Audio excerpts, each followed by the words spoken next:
Perdana Menteri Malaysia, Ismail Sabri Yaakob, bertemu dengan Presiden Joko Widodo di Istana Bogor pada beberapa waktu yang lalu. Dalam kesempatan itu, Ismail meminta kepada Jokowi agar pengusaha Malaysia boleh terlibat dalam pembangunan ibu kota baru di Kalimantan Timur. Permohonan ini diajukan lantaran Kalimantan Timur berdekatan dengan negara bagian Malaysia, yaitu Sabah dan Sarawak.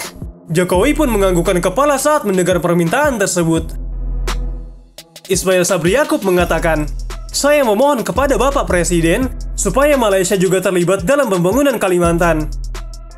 Oleh karena Bapak Presiden dan pemerintah Indonesia sedang membangunkan Kalimantan yang memang bersepadan dengan Malaysia, saya mohon supaya usahawan Malaysia ataupun bisnis perniagaan dan ahli perniagaan di Malaysia boleh terlibat bersama di dalam pembangunan di Kalimantan."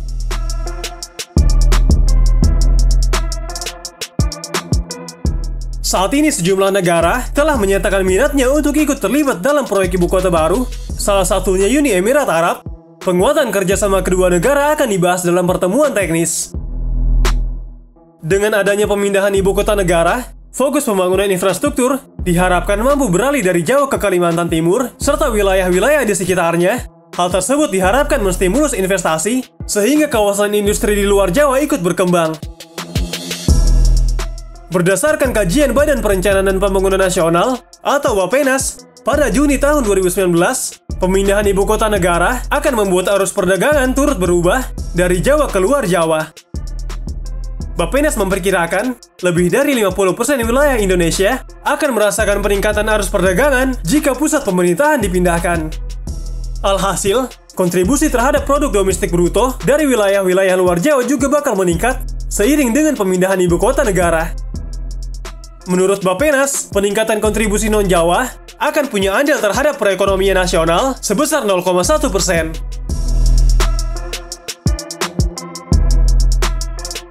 Sementara itu, Institute for Development of Economic and Finance atau INDEF dalam riset berjudul Kajian Dampak Pemindahan Ibu Kota Negara terhadap Perekonomian Indonesia menunjukkan pemindahan ibu kota memiliki dampak terhadap pertumbuhan sejumlah sektor ekonomi. Dampak positif tertinggi terdapat di beberapa sektor non-perdagangan, yakni administrasi, pertahanan, pendidikan, dan kesehatan, yakni sebesar 7,42%. Namun INDEF juga memprediksi, pemindahan ibu kota juga berdampak kepada penurunan sejumlah sektor ekonomi, baik di tingkat provinsi maupun nasional. Sektor utama yang terdampak adalah sektor barang yang dapat diperdagangkan atau tradable good, serta sumber daya alam.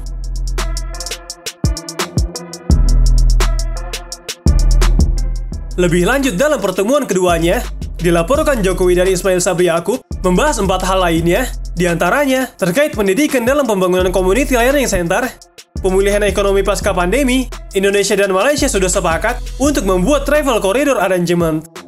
Selanjutnya terkait isu kawasan, dibahas isu Myanmar dan Laut Cina Selatan, serta membahas tentang MOU Perlindungan Tenaga Kerja Domestik Indonesia dapat segera diselesaikan.